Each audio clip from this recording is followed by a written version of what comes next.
Good morning. I'm Jerry Allmark, and I'd like to welcome you all to today's UK Telehealthcare Innovation event.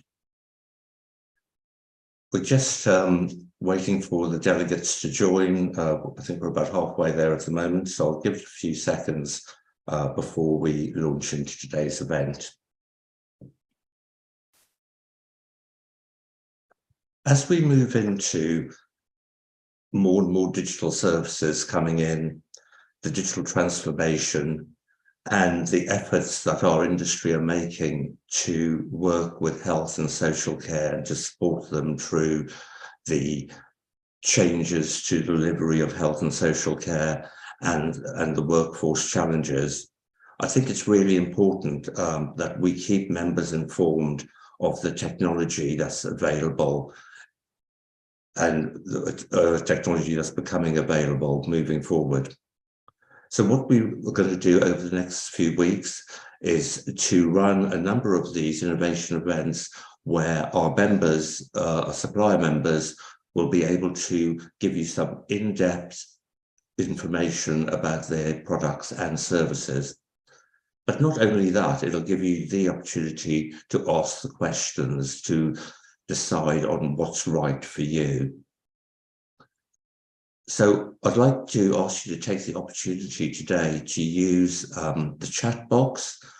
Can you please, if you're asking any questions, set the chat box to chat to everyone, and that will enable all the delegates to see the questions that are being raised, and it'll make it much more interactive and give everyone the opportunity to share information. At the end of each of the presentations, I will take any questions that have come up during the presentation.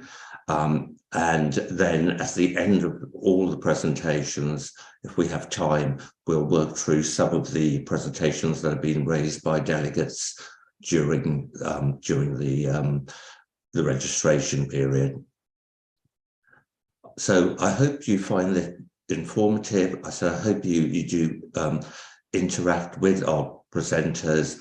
They're all very experienced, very knowledgeable in their fields. So I'm looking forward to listening to what they have to say to us today.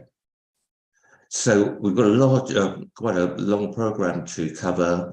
So I'd like to start by handing over to our first presenter. So the first organisation presenting are one of the largest monitoring centres in the UK, but they'll also be talking about both their group and individual monitoring systems. So I'd like to hand you over to David Budd, who is part of Apello and Careline 365. Thank you, David. Thank you very much. Let me just check. I'm hoping that presentation is working. Great, fantastic. So thank you very much for inviting me along today. I want to talk really about Apello, our digital product suite, and what we can offer as we move into a digital telecare system. For those that don't know Apello, we've got over 35 years in the sector, and we developed the first end-to-end digital telecare solution, which we now have in over 550 developments across the UK, and that is helping 35,000 different residents. And that is our smart living solution. Our call centre has facilitated over 3 million digital end-to-end calls, and actually across our multiple call centres that we have as a group, which comprises of Apello and Careline 365, we now monitor over 350,000 connections, which makes us the biggest monitoring company in the UK. All of our monitoring centres utilises our new digital cloud-based platform, which is CareNet Evo, meaning that while they may be dispersed across the UK, all of them are linked together via the cloud. And if people do have their own monitoring centres that are looking to move to digital, that CareNet Evo platform, we are able to actually provide for you to use. So I'm going to talk about 3 key products today. The first is our newly launched Smart Life dispersed alarm, and then also our 2 warden call systems, which is our Smart Living solution and our Smart Connect solution.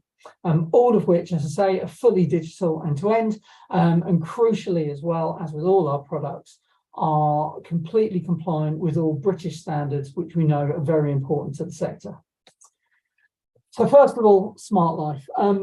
We're really proud of this alarm, and we think it offers a number of unique features available to the market. The ethos of this is that we will provide you with as many connection options as possible for the alarm, depending on your situation. And key here is that the TSA recommends that any digital alarms have 2 connection options as a minimum. So this one has, as its primary, it relies on SIM connectivity, and we offer dual SIM capability if you want to have 2 SIM cards in there, but also enables you to connect via an Ethernet to your router, but also over Wi-Fi if the unit is not nearby a router when it's been placed in a property. It works on all of the main digital protocols, but also on legacy analog protocols as well. So it can work in all scenarios. Another unique feature, as far as I know, is that we use transport layer security for encryption. That means encryption is done inside the unit and removes the need to have a VPN in place when it comes to connecting to an ARC. This is crucial on 2 points, one of which is that having a VPN in place introduces a potential point of failure.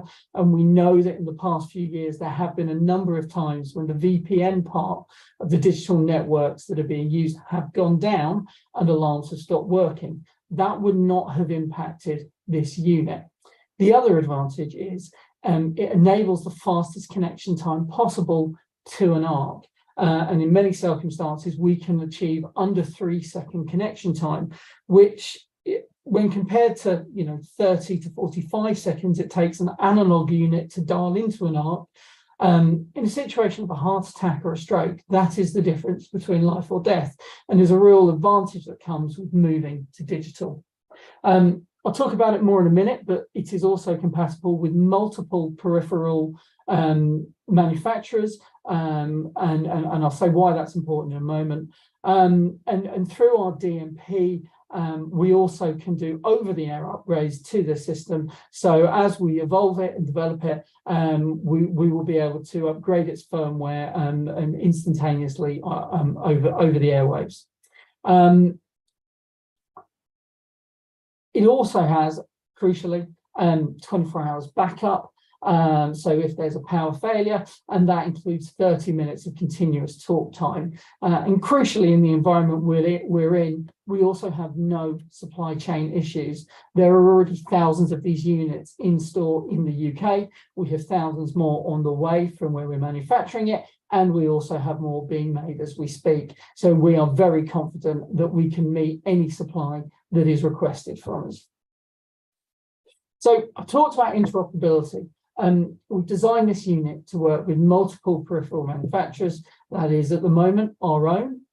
Those are the Care devices, but crucially as well, it works with Tunstall peripherals. And we know that one of the big costs that's been identified in upgrading your estate to digital is that it costs, if the average user has 3 peripherals, that's going to be an extra £150 to £200 if you have to replace all those. These units mean that you would not need to do that because it will connect to all those peripherals.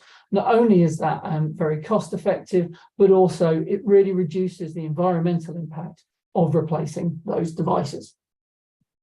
We also give our customers access to DMP, which is Device Management Platform, which is one of a number of cloud-based product suites that we have. This gives you full control of your estate, enabling you to monitor those units, see if there are any issues with them and identify them quickly, but also to reprogram them as you may need to. So it really gives the power to manage that estate to the users. and to our customers instead of relying on us to help with that.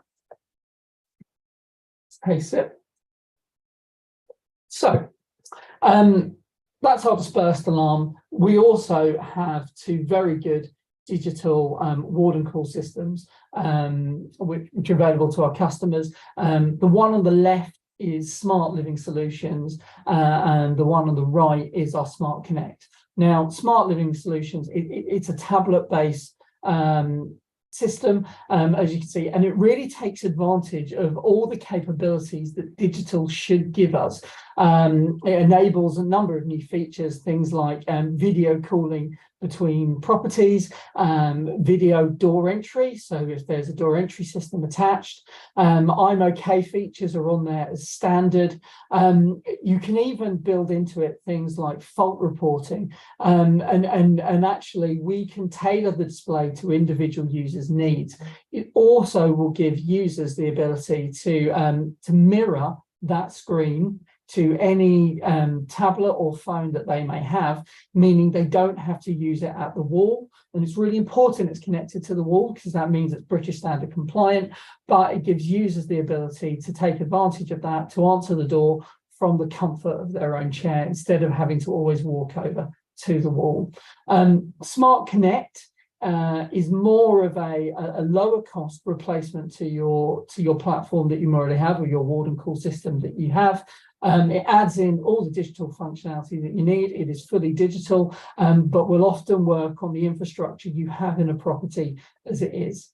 I'm just going to move on to this slide briefly. I won't talk through it, but it highlights the differences of Smart Connect and Smart Living Solutions to other solutions on the market, and those particularly that might be hybrid solutions that offer part digital when it goes out of the property, but are based on an analog protocol. And key things here are that a digital system will be able to facilitate multiple calls at any one time, so you don't have the situation that analog has, whereby if two people press an alarm in a scheme at the same time, you have to deal with the first one before the second call can get out, which is a key safety issue. It also mentions Digital Bridge. This is a cloud-based solution we've developed that enable us to essentially improve the robustness of analog calls going through to call centres, and can essentially give you a bit further reliability and robustness of an analog estate while you're looking to update it. And we're happy to talk about that if you want to approach us separately. So the other bit I want to talk about is our monitoring. We have, as I say, a fully digital cloud-based monitoring platform. We look after over 350,000 connections, and we have a huge scale behind us as a result of that. I will show you a map of this in a minute, but we have the advantage of having multiple call centres across the country, and we also have, through our platform, the ability to have a huge cohort of home-based remote workers who can do call handling. This is really crucial, as we saw during the pandemic, because if you find entire call centres are taken out to a certain extent by infections, or because there's a significant power outage in that part of the country, we have the ability to instantly switch calls to the rest of our call centres and call handlers, so there is no interruption of service. That cloud base is hosted in Azure, which I'm not a technical person, but I'm told is the gold standard when it comes to reliability.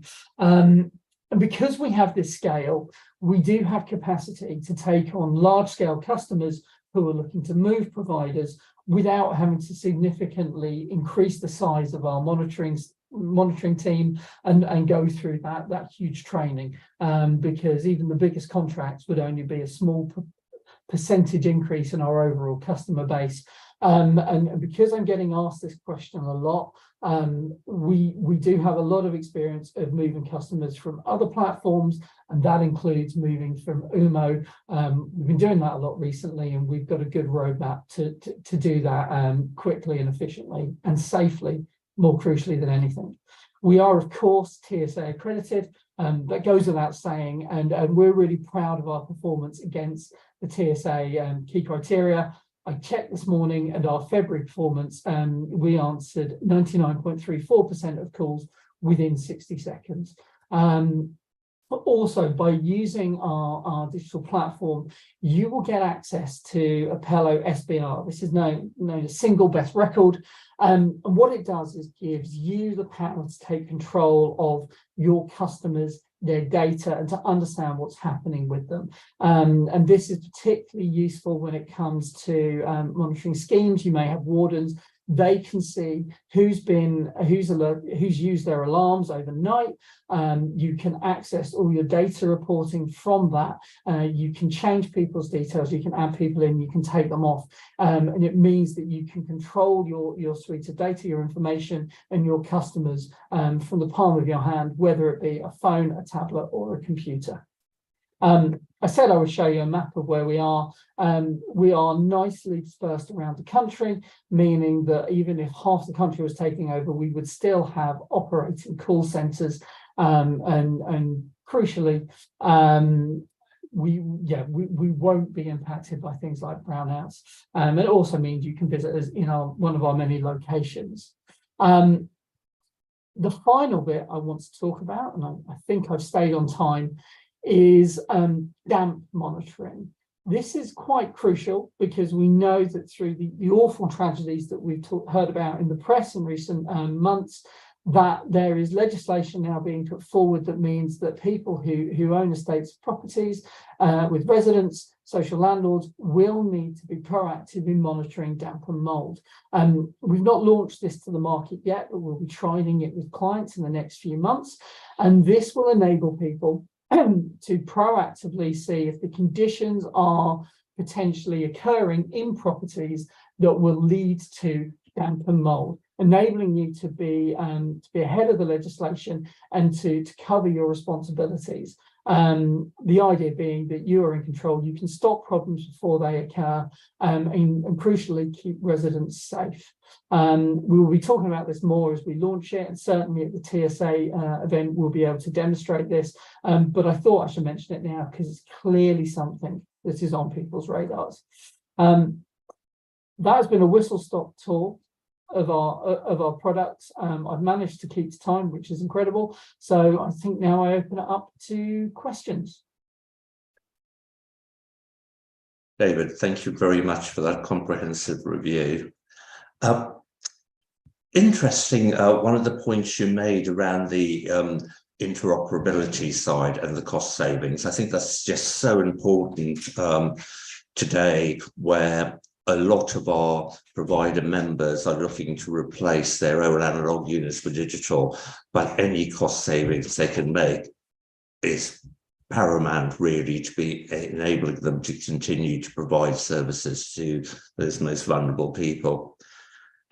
Given that you've done a lot of work on these figures, do you work closely with customers, potential customers, on developing the business cases to show these cost savings so they can upgrade and develop their digital systems?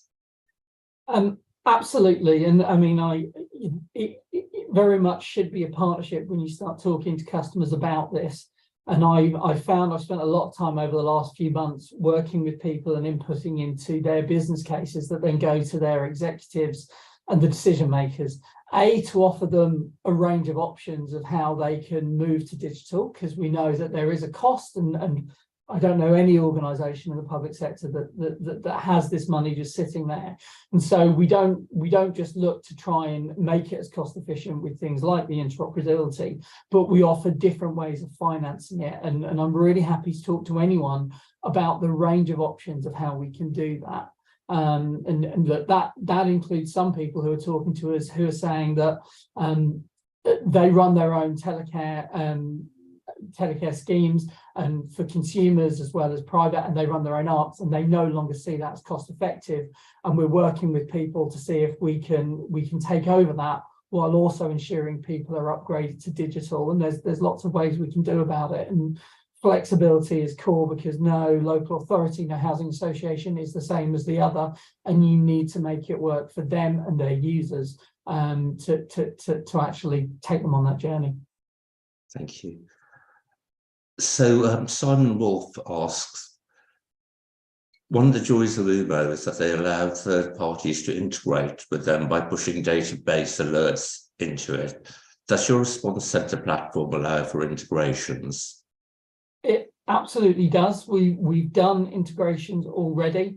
They'll always, if it's a new integration of someone we've not worked with before, there will be an element of development. But you know, we can work with APIs.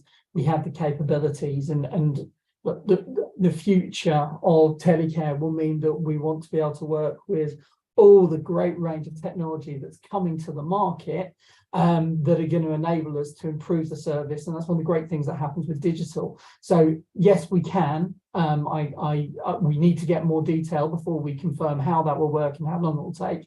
But we absolutely are able to, if we're working with partners that want to work with us. Thank you. I'm going to put these last two questions together as we're running tight on time, but there's lots of interest, obviously. So does the dispersed alarm allow virtual monitoring capabilities similar to the current Tunstall VI Plus units? And is your Smart Life DPM fully available now? I honestly am pretty sure that I'm told we are rolling it out as of next week. So the answer is it hasn't been. We've been using it internally and testing it. I might get shot for committing to that, so I'm not going to be held to it.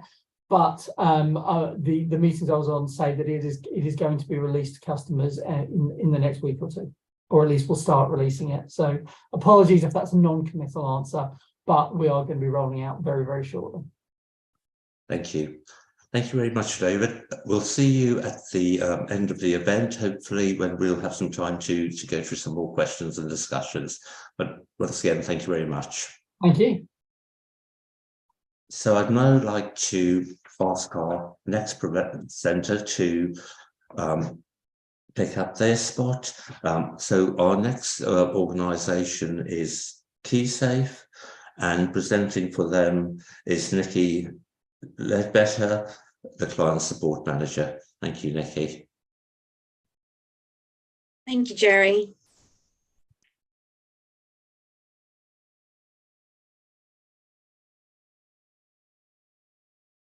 Thank you. Well, thank you for inviting me along today. As you can see, Julia's doing the presentation for me. Had a few technical issues my end, but be able to talk it through this way. Here today to talk to you a little bit about what's going on in the world of key safes, the fact that it's more than just a little metal box. Next slide, please. So we're running into our 28th year this year. And as you can see on here, year to date, we have in fact sold just over 2.2 million key safes. 1 million of these being the C500 police preferred key safe. We've been servicing 10,000 businesses to date, and we are now selling overseas and have a patent in 20 different countries. Next slide, please.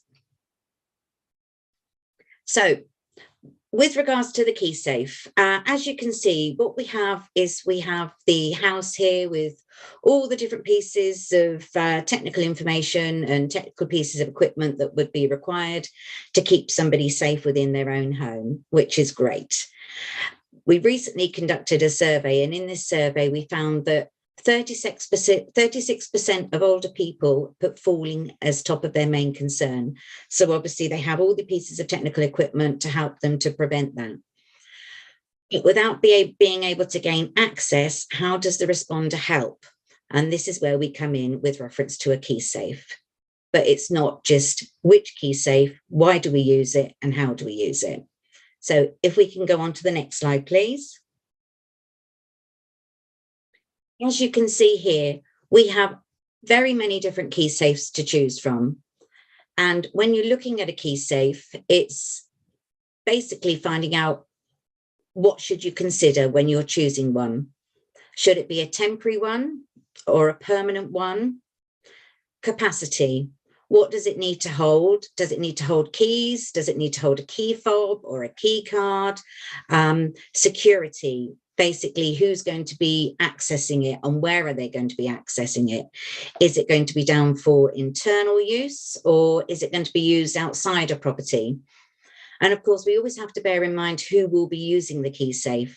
As you know, with key safes, very many different types of people can access a key safe, and basically key safes can be used anywhere and everywhere.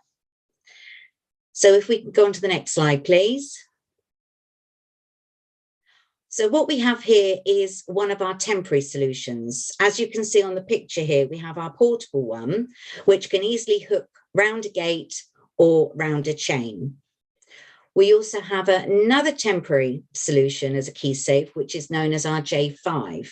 And this can either be fitted up and over a door or down the hinge. And what we have as well is we have different brackets available depending on what type of door it is. The portable and the J5s are often used for hospital discharge. So basically, you know what it's like. You have somebody in hospital Friday afternoon, they have the doctor coming round saying you can go home for the weekend, but unfortunately, they're not able to answer the door. They've got the care package set up. The main permanent key safe isn't going to be available to be fitted until the Monday or the Tuesday. So what they're doing is they're going home with a temporary solution. These are ideal because it's classed as temporary. It can then be returned to the discharge team, or as we say, to the housing voids team, because they can then get the property turned around in time for the void properties. So if we go on to the next slide, please. We also have our classic key safe range. Now, these ones are often used internally. For example, sheltered housing complexes where security isn't really a main requirement. They're positioned just by the side of the door inside the property. The differences between the permanent and the slimline. The slimline has the actual cover that is fully attached to it, and the permanent one has the weatherproof cover that comes off in your hand. Now, they're both very discreet, very cost effective, and very reliable. As far as capacity, they both hold 2 to 3 keys. So if we can go on to the next slide. We then have our most secure key safes, the police preferred range. You all probably are aware of the Supra C500 Pro. We have our Supra P500 Pro, and we now have our latest addition, the Arc Tamo, all of which are secured by design police preferred status and have been independently attack tested and rated by the Loss Prevention Certification Board. Our Arc Tamo was basically developed on questions related to information we carried out by asking people what they liked about the C500 and the P500 and what else they would like in a key safe. So obviously we've taken time to develop this, and we're now proud to present the Tamo. If you can go on to the next slide. As you can see here, the latest addition to our police preferred range. The Tamo now has lights. It lights up for visually impaired people. I don't know whether you're able to see on the screen or not, but by the number 5, we've got a little bit of a raised indentation there for those that are more visually impaired. So obviously going down to the number 5, if they can't actually see it, they would be able to feel where the number 5 is with a view to being able to put in their code. It's LPS 1175 issue 8 A10 rating. And the nice thing about this is it is the most secure push button key safe worldwide. What we mean by this is each of the numbers on this particular key safe can actually be used in a code more than once. They can be used up to 4 times. In fact, it means that we have over 9.7 million code combinations. The inside of the key safe as well is slightly larger than the C500, has 2 hooks for the keys, and we've made it slightly bigger because obviously we're very much aware that it can fit a key fob and it can also fit a key card in. So if we can go on to the next slide.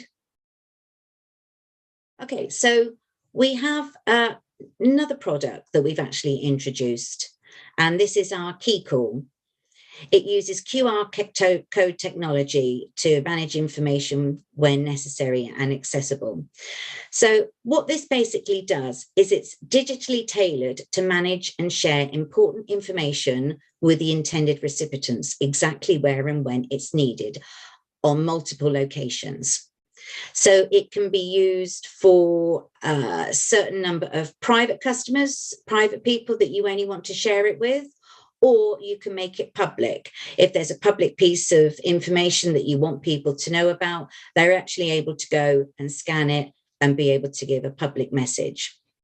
So in order for this to be able to work, how you go about doing this is registering the key call, creating your own message, as I say, sharing it with users that you want to share it with, whether they be private or whether you want to make it public, and place it where you need it. And the nice thing about this particular product is that you can change the messages as and when you want to, and relax, you're done. If we can go on to the next slide. Those of you who are very familiar with us know that we're always here to help. We have a team of people in the office that are there if you can't access any of the client support managers.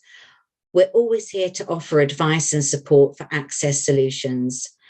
We each have a dedicated client support manager. I myself cover the South Wales and the London area. I know David, our client support manager for the North, is watching this. And then we have Lola, who is our manager for Central. And we also have Namesh, who is our sales manager that covers our corporate clients. We also offer training for installers and assessors, so we don't just leave you with the key safe. We're happy to come out and offer free installation training. We also offer a good practice guide that's always available to help you set up your policies. Literature, you might want to just have literature to be able to hand out to your customers, explaining about the different types of key safes that they've now got. And also we've got lots of online resources, frequently asked questions, product information, and a number of different blogs. We have recently launched our newest website. So congratulations, I must say, to the marketing team for doing this. It's really great. So please do go on there if you already haven't had a chance to have a look at www.keysafe.co.uk. And the next slide. So I know I very much kept within the time scale. So thank you very much for listening. As I said, please do get in touch if you need any help with any of your access solutions. And I now open it up for any questions. Nikki, thank you very much for that comprehensive view. Certainly, the KeySafe technology has come a long way in the last couple of years with the launch of your new product. So congratulations on that. What's an interesting question really is that for many years, I think KeySafe have led this key security service, but we've seen a lot of electronic key safes come and go, but you've always stuck with the mechanical key safe, bike with some electronics on your latest one in terms of lighting. Is this something that you found that is more acceptable to police and insurers and the public wants, and gone along that line of development rather than the electronic? Okay, so I think that's a very interesting question, because we've asked a lot of people about that. A lot of people have said to us, mechanical is always reliable. Mechanical never fails. They can always just go and put the code in. And I think a lot of people have said, obviously, some of their concerns around something that's digital is if people don't have a phone in order to access it, or if it fails. But that's not to say what's going to happen in the future. I mean, obviously, we've always created something around a police preferred range as well. And this is why we've now created the latest one, being the Arc Tamo that's got the lights. I mean, you can see we've had the QR code that's actually linked on the Arc Tamo with that as well. So that's kind of a little bit of hybrid activity we've got there, because obviously if you access the QR code at the moment, it would take you directly to our website. So obviously we've got means to move on a little bit more with the QR code as it goes on. But you know us, and the owner of our company is very entrepreneurial, so there's nothing to say that in the future, watch this space. So carrying on the conversation with the Tamo, Graham Johnston would like to know, does the new key safe with lights have a cover to conceal them? Yes, it does. It also comes with a weatherproof cover, the same as the other ones. Brilliant. Well, thank you very much for that, Nikki. We look forward to seeing you again at the end of the session. So Lovely. Thank you very much. Thank you. Our next presentation comes from Oyster Technology, and presenting for them is Matthew Hill, who is ably assisted by Mario Zaccaro. Thank you very much, Matthew.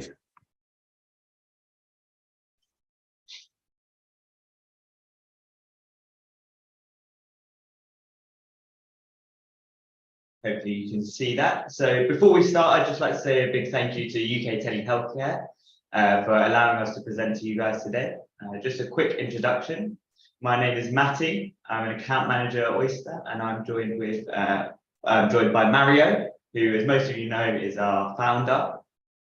And today we're here to talk to you about Oyster and how our services and solutions can help vulnerable independent people, or VIPs as we call them, stay safe at home and safe away from home. So for those of you who haven't heard of Oyster before, we are the UK's leading mobile telecare provider, and we provide an end-to-end solution that is person-centered and outcomes-driven. Now, how do we do that? Well, we have a range of digital products that communicate to our platform IntelliCare. IntelliCare gathers all this data from these devices, and it pushes the relevant alarms through to ARCs, but also gets all the data that we don't currently use and provides a holistic view of someone's well-being and environment. Now, it's good because we give access to some care providers and healthcare organizations to access this platform and view these intelligent alarms and data. And that allows them to prioritize care needs, support care decisions, and improve outcomes. Now, it's good that we all have a shared goal, which is to keep VIPs safe and independent. And recently, what we've been doing to help that is working with a number of local authorities and hospitals around the UK. We are doing this, we are doing a hospital discharge project, which helps get people who are medically fit for discharge back into their home or their care setting quicker. So recently we've been working with London Borough of Camden, and we've done a case study with them that some of you might have seen. And one of the statistics that I really like is that we managed to save them the equivalent of £250,000 in bed days. So we can see that these products really do work. Now, I'd like to just move on and show you a video about how our service and solutions can help mitigate risks and keep these vulnerable people safe and independent.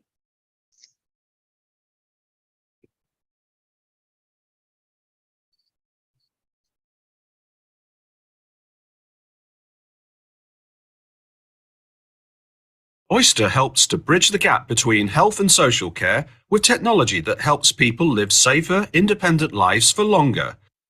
Telecare devices are prescribed to vulnerable independent people, VIPs. There are solutions available based on an individual's care needs. Mobile telecare allows VIPs to live their lives independently with a safety net in place. Help can be called with a press of a button, which is a reactive approach. Oyster takes it further than alarm management with our smart cloud-based platform, IntelliCare. IntelliCare links every digital sensor and device used by a VIP to show a reflection of a VIP's activity, location, and well-being. IntelliCare enables personalized and preventative care. Alarm management is still an important element of IntelliCare. When a fall is detected or an SOS button pressed, it sends an alert through IntelliCare to the designated Alarm Receiving Centre, or ARC, taking on average 6 seconds. While the ARC reassures the VIP through the TeleCare device, they can easily locate the VIP through IntelliCare, as it can be integrated into all European ARC call handling software such as Jontech, Sentinel, Tunstall, Innovation, Apello, and many others. We have Oyster devices and sensors. However, we can integrate any digital device or sensor into IntelliCare. With multiple devices and sensors, you can start to build a picture of a VIP's daily life and identify care needs. One such sensor we integrated is AquaRate's HydroCup. Carers want to be able to monitor a VIP's fluid intake. AquaRate's HydroCup monitors this and sends the data through IntelliCare. Devices that track fluid intake, falls, activity pattern, and other health data combined into one dashboard gives you a well-rounded picture of a VIP's well-being. IntelliCare receives data from all connected digital devices and sensors and displays them within Insights. Using Insights, the Care Circle can build a picture of a VIP's daily activity pattern. Trends can be spotted and potential care needs identified. You'll be able to see if there's been an increase in falls, if the VIP has recently been outside in cold weather, they are sleeping more or less than usual, and whether they are well hydrated. From those insights, you may decide a care visit is warranted to further assess if they are at risk of further health concerns. Taking care from reactive to preventative. You can even use Insights to identify the best time to plan a visit. Insights may show you that the VIP isn't active before 11 a.m., so an afternoon visit would be better received. IntelliCare Insights give care circles a fuller picture of a VIP's well-being to make better care plans which deliver personalized and preventative care. IntelliCare is fully interoperable. It links any digital device, sensor, ARC software, and care management platforms together. When an alarm is activated, the call goes through to the ARC and an alert through IntelliCare to display the SOS, notes on the VIP's history, and VIP's location simultaneously. IntelliCare receives data from the devices and sensors, displaying insights to social care teams who can decide if a care visit is needed. Every member of the Care Circle has all the information they need to support individual care needs, facilitating efficient care delivery. Get in touch for a free demonstration of IntelliCare. Oyster helps to bridge.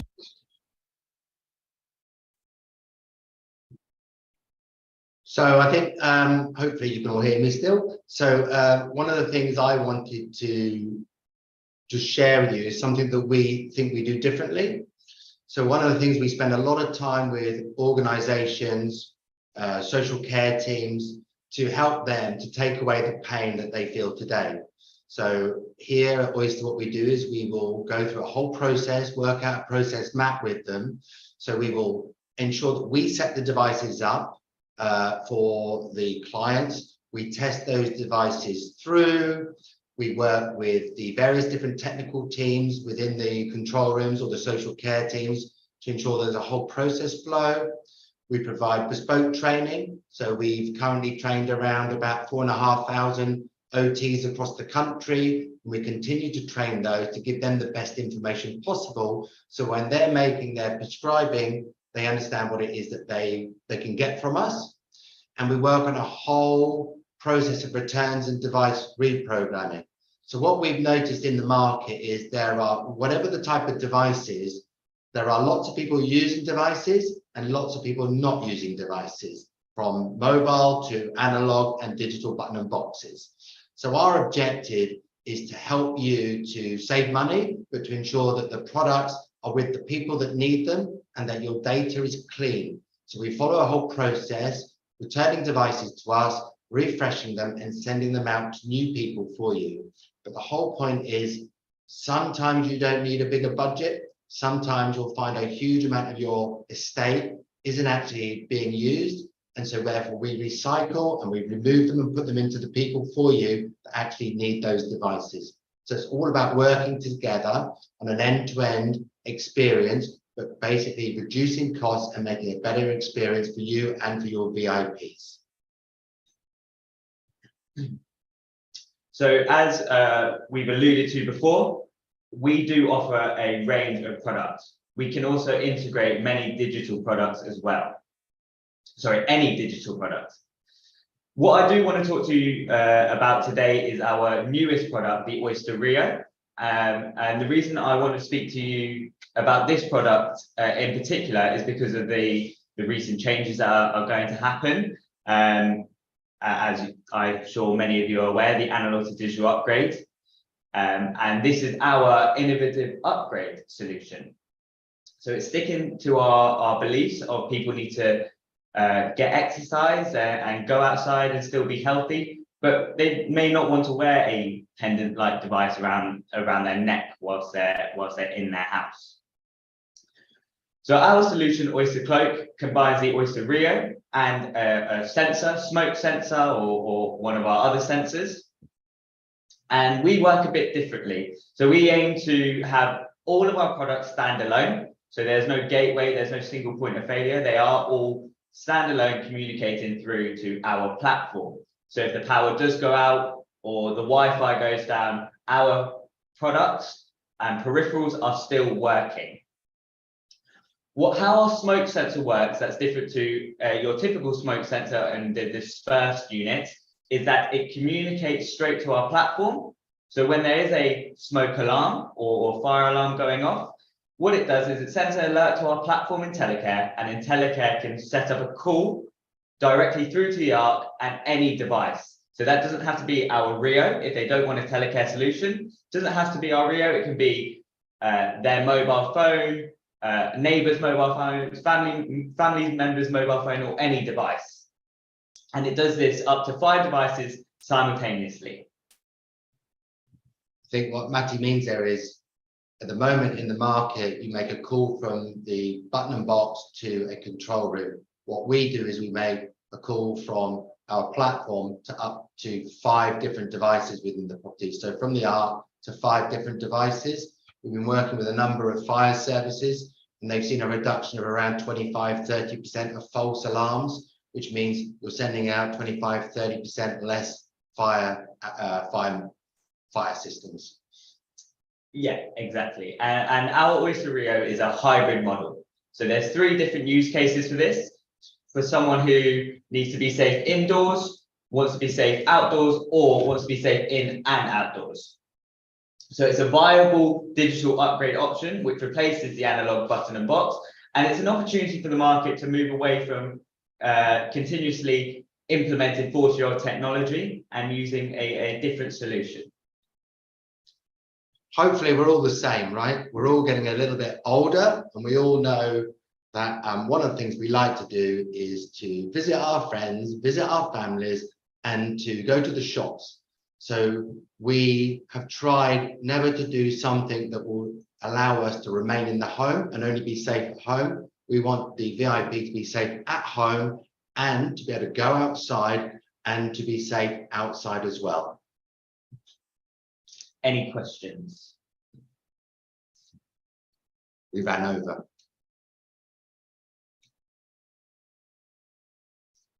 Stop sharing. Okay. You're on silent, Jerry. Schoolboy error. You talked about the ability to access 5 different channels from one alarm call through your devices, which is brilliant. But this all involves interoperability. How do you find it working with other manufacturers and ensuring that interoperability is built into all your devices and services? So obviously, a lot of the devices, Jerry, they're either our devices or they're devices that we work with different suppliers, but all the software and firmware on those devices is ours. Yeah, we do not use other people's software or firmware, so that gives us complete control. And the other reason we do that is from a security perspective. Many devices out there in the market today are using off-the-shelf products and off-the-shelf firmware, and we won't do that because they are insecure. So we have full control. We have an issue maybe with some of the ARCs potentially not being able to understand, or even the TSA, where they say the standard is from 1 to 1, which is fine. That's the standard they produce. We think it's a low standard. And as I said, working with the fire services, they prefer the 1 to many. So yeah, it's all in our control. Following on from that, Nikki Williams would like to know, could she have some clarity on how Oyster communicates to an ARC if you do not rely on Wi-Fi? So all of our devices are SIM-based, so it communicates over data. So if you have signal, it can communicate to the ARC and make a voice call through to the ARC and send the data through to our platform, which then pushes it through to the ARC. Now, our devices, such as the Rio, has the ability to fall back on Wi-Fi for low signal areas, so it can also send that data over Wi-Fi as well. We also send the data, so if you imagine from any device, okay, we send the data to our platform encrypted, and then from our platform into the ARC encrypted. So it's all encrypted end to end. So it's been using TLS for some time, HTTPS. We do use for some ARCs a VPN, but I think as somebody alluded to earlier on, then we would always recommend 2 VPNs. We don't know why VPNs are being requested, but we understand that there are some existing control room or software in the UK that doesn't use TLS at the moment. But yeah, it's end-to-end encrypted. Yeah. Thank you. And finally, you talk about the importance of your VIPs being able to go out, visit, exercise, etc. One of the big challenges with any mobile technology is battery life and battery management. How do you approach that? So our devices have a minimum battery life of 24 hours. Now our Rio, our Oyster Rio, which is our kind of analog to digital upgrade option, has a 4-day battery life. And when you come in range of your house, it has an audio reminder to say, "Welcome home, please don't forget to charge me," to just remind that user to put it on charge. So we do have a large backup battery of 4 days for that, but we also have those audio alerts to remind our users to charge them. Obviously, any of the devices that connect to our platform, we're reporting the battery usage and power. So then if a battery is obviously running low, we can either send that to the control room so they can contact the user and ask them to remind it to charge, or we send that into the care circle or the care of the family, and they can also remind them to charge. But everything we do is to ensure around about, depending on the type of device, around 3 to 4 days battery life of the work.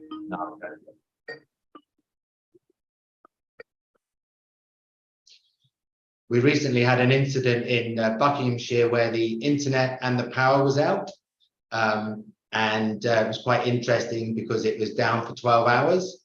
And the Oyster devices were continuing to work. However, the backup batteries on the majority of button boxes did not work, okay, because they were between 3 and 4 hours. So that was an interesting live situation for us just a few weeks ago. Thank you very much. Thank you both, Matthew and Mario, for that presentation, and we look forward to speaking to you later on. Thank you. So our next presenter is from Chubb, and I'd like to ask Charlotte Capel to join us now. Thank you, Charlotte.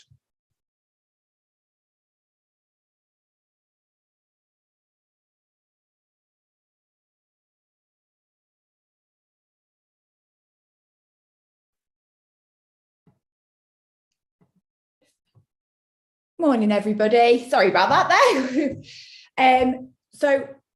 Morning, everybody. As Jerry said, I'm Charlotte and I'm speaking from Chubb today. So first of all, I just wanted to thank Terence Jerry and Julia, for putting on another great session this morning.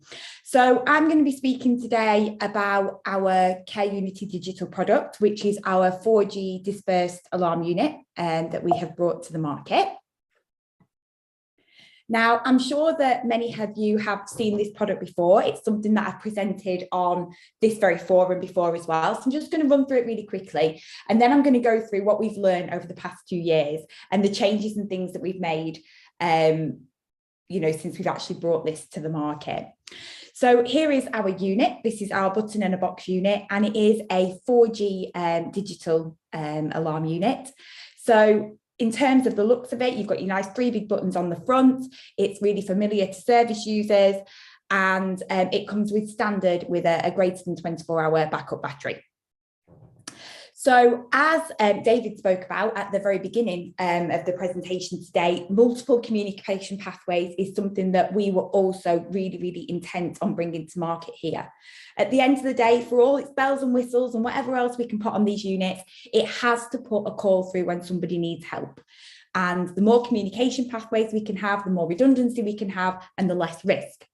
So our unit can communicate over Ethernet, so that is via a broadband connection, 2G, 3G and 4G GSM over the SIM card network, PSTN over the analog network. So while that's still available, which it still is in lots of areas, we can do BS8521 over the PSTN analog network. It's also even got the ability to send SMS text messaging as well. So the real key thing for me and what I'm really trying to promote, because we all, I think, as suppliers of equipment are really trying to help people to start getting their estate ready for the digital switch. And I think there has been hesitance. Things haven't started as quickly as we would have liked. And we are all starting to panic now a little bit about this 2025. So the great thing about this unit, start getting these out there now. Get them out there as analog units if you need to, but you know that you're starting to make that process now on your estate, and you're getting people ready and future-proof for that digital transition without necessarily having to worry about broadband and SIM cards and things like that for now. When we are in a digital world, we'll be using the SCAPE digital protocol. We've took guidance from the TSA on that, and also from the Nordic countries as well, who did this a long time ago, and that's their preferred choice. The unit itself has got a real crystal clear two-way audio. We're starting to see in the equipment some real benefits that are coming from new suppliers entering the market. You know, a lot of our equipment prior to this was quite static. It had been essentially the same for 30 years, but having new pairs of eyes, new companies looking at this emerging market, we're seeing some real benefits, and that's one of them. The unit itself has remote programming options, so you can program the unit over a DMP, a portal. You can also program the unit remotely as well, using a USB connection actually physically into the unit. Great for engineers that are out and about that don't need to worry about having broadband connections and things like that. And there is also a remote SMS programming that can be done from the control center as well. Something that we're offering, and again, this has been mentioned already, is these flexible buying options. We're all trying, I think, as suppliers to make this as easy as possible for, you know, service providers who have got this incredible cost that has somewhat been forced upon them that they all have to manage with. And we can do rentals and things like that if that is what works better for you. Also, to try and make things more affordable, the unit is completely backwards compatible with all Chubb 869 megahertz telecare. So anybody out there that's been buying, you know, door sensors, fall detectors, anything like that, if you've got Chubb stuff out there, you can buy these units and continue to use those peripherals. Not only does that help with cost, I think it was David that mentioned about the environmental impacts and things like that as well, and simplicity. It just makes things easier too. We're actually even offering the units without a pendant. So you can buy the unit without a pendant. So if you've just, you know, given all your service users a brand new Chubb pendant, you can buy the units without a pendant. It might save you £10–15 per unit cost, which might not sound a lot, but over 1,000, 2,000 people, it all adds up. The units are available with or without a SIM card. We're offering managed end-to-end roaming SIM cards. But again, you can buy them with or without, whatever works better for you. Greater than 24 hours backup battery as standard, and 24-month warranty as well. So over the last 2 years, it has been the steepest learning curve for us. And I think the thing that's quite interesting is we as equipment designers can sit and decide what people want and, you know, how it's going to work, and, you know, with the best will in the world, until the product gets out there into the real world, there's some things that you can't anticipate. So the biggest thing really for us is that a lot of monitoring centres are still using analog receiving platforms, and that's not where we expected the blocker to be. We thought maybe it'd be difficult getting councils to switch, or local authorities or service providers, but actually it's the ARCs themselves. You know, there are a lot out there that are still using analog protocols. Supply chain issues, again, not something that we thought that would be an issue, but with the perfect storm of COVID and Brexit and goodness knows what else, I think all of us as suppliers have seen issues with supply chain. Client budget concerns, of course, and corporate IT systems making downloading this software really challenging. Again, not something that we really envisaged. And the culture change, you know, we knew this would be a shift for people, but we possibly didn't realise how difficult this training piece would be. So in answer to this, the Chubb K Unity Digital can still communicate over BS 8521, as I alluded to earlier. So if you still have those analog receiving platforms, it is still something that we can do. For those clients that are wanting to use GSM SIM cards out in the field, so maybe their service users have already been converted over to digital phone lines, they want to use GSM in the field, but they want to put those calls into analog ARCs because essentially they have no choice but to do that. Then we've rolled out something called an alarm bridge, which is a function that allows those two systems to work together. In terms of the supply chain issues, to overcome them, we've put some really large commitments with our suppliers, and we've underwritten vital components. We've also sourced multiple suppliers for our key peripherals. So things like smoke detectors, pendants, we have different sources to go to. For the client budget concerns, we've got our leasing option. For the corporate IT systems, so for example, we've got this MP tool piece of software that we thought was fantastic and the holy grail for people that would be out there, you know, installing. And we've got this portal and, you know, fantastic. What we actually saw was that in a lot of cases, service users and service providers, have really locked down IT systems. And one of the two-factor authentications, for example, was an email that was sent. And council IT systems, authority IT systems didn't like it. So we've introduced SMS, two-factor authentication, to get over that hurdle. And with regards to the culture change, we found that people need hand-holding with this, you know, and we've employed somebody actually full-time to train people just on this product. So as standard now, when I sell a client, you know, 100, 200, whatever units, we're offering that face-to-face training, somebody to come in, to sit with your installers, to program 10, 15, 20 units up. These units do the same thing, they do it in a very different way. And unfortunately, things like GSM, VPN, they scare people and they make people really nervous. And what we were finding, unfortunately, is people were kind of really trying to resort back to their old equipment. And I'll be honest, I could have sold thousands of analog units these past 2 years, but we're just really trying to make that process as easy as possible. And we're confident that once staff have done 10, 15, 20 of these, it is a lot easier than the analog, but it's just that change. So the other thing that really has come to light is the importance of 4G, and it's something that our unit has had from the beginning. Most network providers have now named 2023 as the year that they're going to, you know, begin to permanently reduce, you know, the other networks. And it's most likely that 3G devices are going to revert back to 2G, which is going to cause issues and slow performance. And we've seen network outages, and we've seen that 4G is recovered significantly quicker. So this is a real plea for people. You know, you don't want to be having to go through this exercise in another year, 2 years, 5 years, whatever. Invest in 4G, invest in that future proof now. So another quick slide that I just want to run through is about interoperability. And it is the word that's kind of bandied about at the moment. And I think it is where we all want to go to. So we've done lots of partnership working with monitoring platforms. There has been a real need for us to get together and iron out issues and things like that. And we've now got some great relationships out there with some of the big monitoring centre providers. And we have used Chubb Digital with Chubb Care Control, Chubb Cloud Control, Tunstall PNC, UMO and Jontech. And I've got to say, you know, these platform providers have been really willing to talk to us as well. We've partnered with Sky Response, and we have now launched Chubb Care Control, Chubb Cloud Care Control, I should say, which emphasises interoperability and, you know, partnership working and things like that. And we will be at the TSA with Sky Response. So if anybody is interested in looking at monitoring platforms, please do come and see us. We also did a partnership with the Access Group, and I just think this is a really nice case study to mention just quickly now. So the Access Group won a contract in the Wirral for dispersed alarm units, and the Wirral already had a lot of Chubb peripherals and telecare. So the Access Group approached us about sharing our protocols so they could reuse that equipment. And again, cost concerns, environmental concerns, etc. And we shared our protocols with them. And I think that just is a nod to the way that I hope the industry is going to change. And this old, you know, approach that we have that we don't really see in any other industries apart from our own.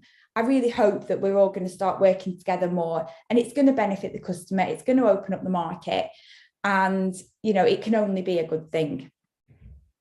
So thank you for listening to my presentation. We will be at the TSA, so please come and say hello.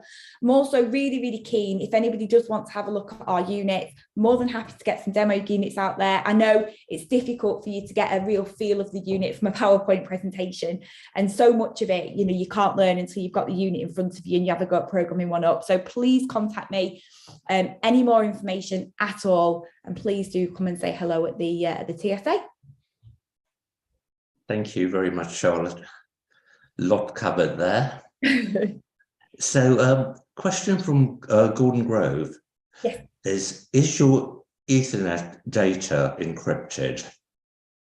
So we would encrypt the units would go via a VPN into the monitoring center. So we would still use the VPN. Okay. And Ashley Phillips asked, is there interoperability compatibility with other Tunstall or e.g. Tunstall or other manufacturers' peripherals? So it's a conversation that we would have to have with the other manufacturers. We're open to it. And that's the thing that I suppose I want to kind of convey on this call, is we're really open, and I hope the Access Group case study evidences that. At the moment, you know, we can't use Tunstall peripherals. You know, we don't have their protocols and things like that to use their peripherals on our units. It is conversations that we'd be willing to have, though, going forward. Brilliant. Thank you very much for that. Look forward to seeing you back at the end of the event. And thank you for that. No problem at all. Thank you. So our next presentation is from an organisation that works in, I think, a space with some very hard to reach clients, really, from the general TECS backgrounds. Very interesting work being carried out by Abelia. And so therefore I'd like you to introduce you to Bryn Morgan, their UK sales manager. Thank you, Bryn. Thank you, Jerry. Good morning, everyone. I am going to share screen.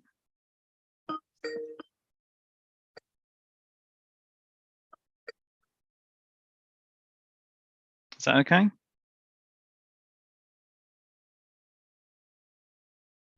So thank you, everyone.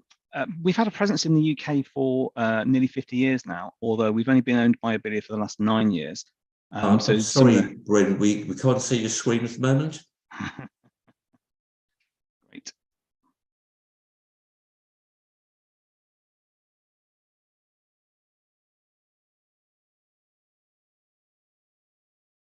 How about now?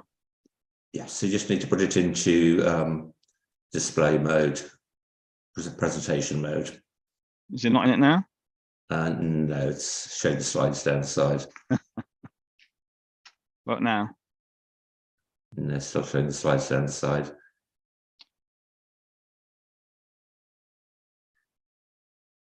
Bryn, would you like me to show the presentation for you? Please, that'd be great. It was working fine in practice. It's gremlin.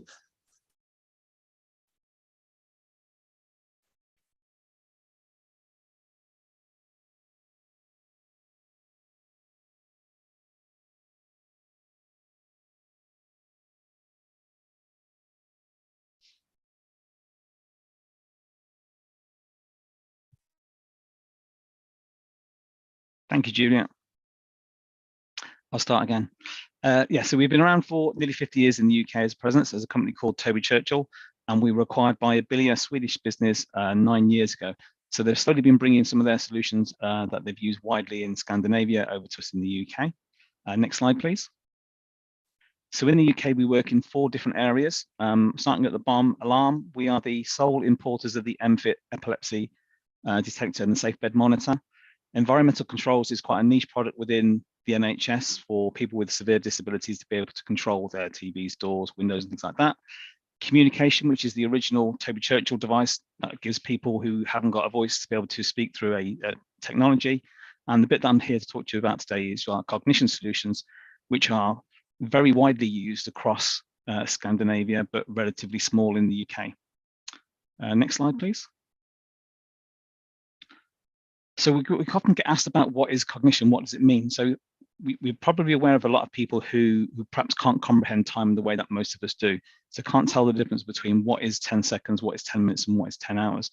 I'm often quoted by, when we talk to people about it, and they recognize it with, they've got a user or a colleague or a family member who perhaps a young adult who goes in the shower and is in there for a very, very long time because they have no comprehension of how long they've been in there for.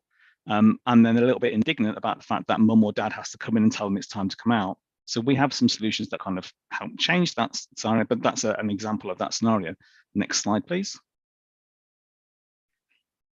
To try and make it relatable to myself, I look back and just under a year ago, I was watching football in the conservatory in our house. We have a tiled floor, tiled skirting around it. And on the return by the patio door, one of the tiles had come away, and I tried to fix it and I didn't do a very good job, and it came away again, so there was a gap. So I'm watching the football and my wife came in to talk to me about something very important, obviously. And I was kind of watching very intently around the side of her so I can carry on watching the football. But anyway, she finished what she was saying, but I noticed that her eye line had caught these tiles. And she said to me, "When are you going to do that?" And I said, "Soon." So she says, "Great," and goes away, carries on what she was doing. But her version of soon was, I was going to do it at half time. My version of soon was, I know it's going to take me about 45 minutes to clean the existing tile down, wipe down the area that's there. Then I've got to go to Wix to buy the compound to fix it to the wall. So my soon was going to be at the weekend. So at full time, she comes downstairs and it's not done. She's not happy because she assumed it was going to be done. Flip that round, just before Christmas, we went out we're having a night out. I'm ready to go. The dogs are all settled down, all locked in their area. The kids are away. She's getting dressed. I've left her to get to it. I shout upstairs, "Are you nearly ready?" And she says, "Nearly." So I says, "Nearly." Says, "Fine, I'm going to go and wait in the car." So I go and sit in the car, warm it up for her. Her nearly was, I've got my makeup, I've done my hair. I just need to decide which dress I'm going to wear and then find the shoes to go with it. So the 2 minutes I'm expecting to take when I'm sat in the car becomes 10 minutes. And I can start to feel myself getting a little bit irritated by it. But her version of nearly, it was different to my version of nearly. Next slide, please. So that level of kind of, although it was very, very small for both of us in those scenarios, that level of anxiety and that level of anxious or irritation was very, very small and very small in that area, and we can kind of overcome it. For people with a cognitive disability, that can be their default position. So those regular everyday activities can have that sort of stress and anxiety that we perhaps just take for granted and can easily kind of dismiss. Next slide, please. So our principles of the quarter-hour principle is based on an academic study from many years ago that represents time as a quantity. So we have a dot and it represents 15 minutes. So the more dots you have that are full, the more time you have. The less dots you have, the less time you've got. More juice, less juice. So a lot of our products base this principle where you have a time pillar, where we present time as a quantity so you can see visually how much time is left. And I'm using a timer as we speak now to kind of, so I can just see out the corner of my eye. When the time the lights go down, I'm getting closer towards the end of my presentation. Next slide. So they're generic across many different conditions, different sorts of people, used at home, education, at work, and we're currently working with a number of local authorities, housing associations, NHS bodies, charities, care organisations, geared towards promoting routine in people's everyday life. Next slide, please. So we have 5 different solutions in the UK that we work. And the 8 questions, which I think are really useful, these are the sorts of things where people will be asking for themselves, you know, the what, why, where, when, how long, how much, how, and next. They're asking themselves, but also asking the people around them, their family members, their carers. And as you can imagine, that can become quite monotonous and quite repetitive.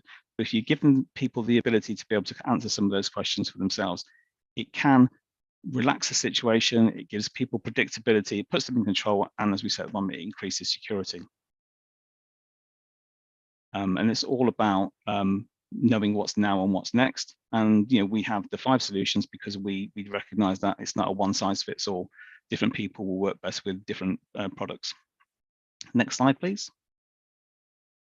So I'm just going to run through the products very, very quickly. A memo timer, which is the little device that I'm using now, handheld device. It's waterproof, it's quite robust. Comes in 4 different models, different times, and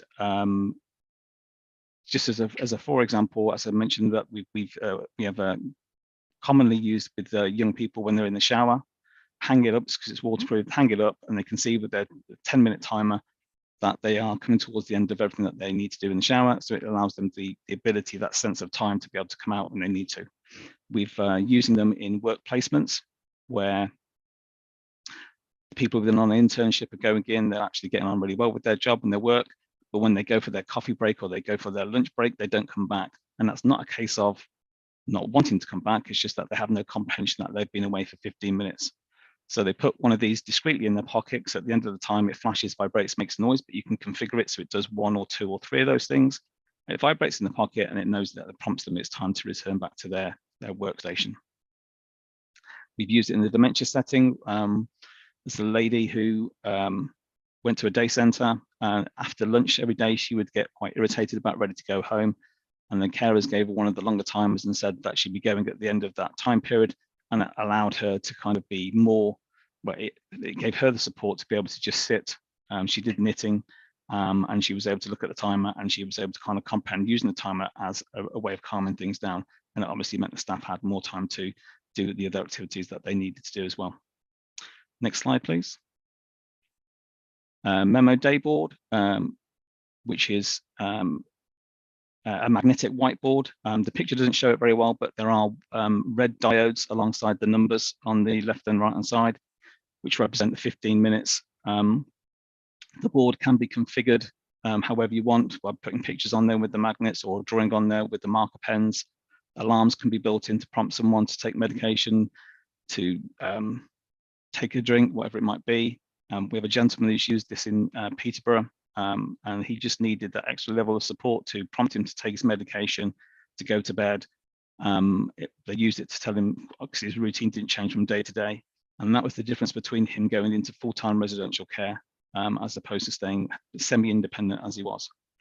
We have a family in Kent who've used it, a lady with 3 children, all 4 of them were autistic, and it just gave them that sense of control over, prompting them all the things they had to do in the morning before school, what time they needed to leave the house to get the children to school on time, and then a prompt for the lady to leave the house again to go and pick the kids up from school. There's a little thing as far as the local authority are concerned, in terms of the cost, because the next stage for that family was a family assessment centre, which would have been a very significant cost. When with a little help of support from the family support worker and also the board, it just got everything back on track for them. Next slide, please. And then we have 3 digital solutions: Handy Calendar, Carry Base, and Memo Planner. All of them, you can program the activities through the device directly, or you can go through our cloud account, which is myabilia, and which gives you remote access. So the users will have their own account, and their support workers, family members, if they give them permission to, can have their access to their account to update their calendar, to update the activities that are on there remotely. Next slide, please. So Handy Calendar is our original solution. It's been in existence now for well over 20 years in various incarnations, originally as a piece of software on a PDA, but now it's an app on iOS and Android. It's we call it it's a social story and visual timetable with prompts to do the activities. You can use checklists. You can link off to third-party websites to follow a recipe, perhaps on YouTube. It's very simple. It's easy to use. We believe that with some training and some time, you would have the calendar set up for someone within 2 hours from start to finish. It really is that easy and simple to use. Next slide, please. Carry base is our calendar clock. As you can see there, the information that's displayed is the day, the time, and morning, and then we have the day's activities down the right-hand side. The display can be configured to suit the user, so it can be more or less information than that. You can touch the screen and it will audibly play whatever it is that you've touched. But again, it's very simple. It's a very nice product to look at as well. Very good. There's a nice touch feel to it as well. Next slide, please. And then we have Memo Planner, which comes in 2 sizes, large and medium. The large being probably about 2.5 feet tall. It's our biggest selling solution in Scandinavia. It's a dedicated device. The user can't play games with it. They can't go on the internet. It's just purely our software. It has a time pillar down the center, so you can split the calendar. So you can have a set sort of activities on one side, which might be home, and another set of activities on the other side, which might be work. In the care setting, it could be generic activities down one side, such as meal menus, social activities, and on the other side, it could be activities that are particular to that person across the home. Last year we launched the Memo Planner Go app. So although that is a dedicated device, you can now download a companion app for a tablet or a smartphone to take away from, because obviously it's a very large device, not very portable. It allows the person to access their calendar when they're on the move, when they're out and about as well. And it replicates the device exactly that. Next slide, please. That's me. Thank you very much. I'm pleased to say as well that the tile next to the door was done that weekend and it looks great. Thank you, Bryn. Thank you very much for that. So, as I said earlier, I think one of the big advantages about Abelia is that you are actually accessing or giving access to other services to some of the very hard to reach groups. And I think that's something you've been doing for a number of years now, and that's a very important piece. I imagine, though, a number of your service users will be using other telecare devices as well.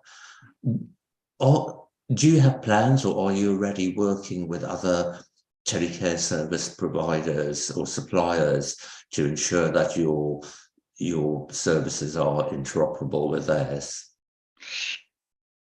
They're kind of a different sort of need, really, in terms of, if you think about telecare, it's about monitoring when an event happens, but this is more of a reaction. It's more about telling someone what they're going to do.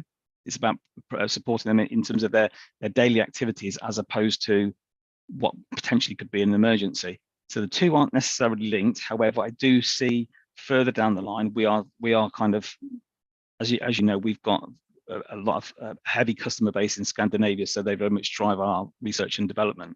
But we recognise for the UK and also probably for the other European partners that are outside of Scandinavia, that we need to have a little bit more operability. So I'm hoping, and it's certainly on our product roadmap, that we are able to perhaps use some of the outputs from MyAbelia of activities. So for example, medication, if someone doesn't take their medication or doesn't kind of access the calendar to prompt to say they've checked it off, that might then send a signal somewhere to say that this person has not checked off their medication prompt, along those sorts of lines. But it's not an emergency. It's not seen as an emergency sort of device. Absolutely. Thank you very much. Look forward to seeing you on the final session later on. And thank you very much for your presentation. Thank you, Brian. No problem. So, last but not least, we have a familiar face, but with a new hat, let's say. So I'd like to hand over to Stuart Carroll, who is now the Managing Director for TRIPTech. Thank you, Stuart. Thanks, Jerry.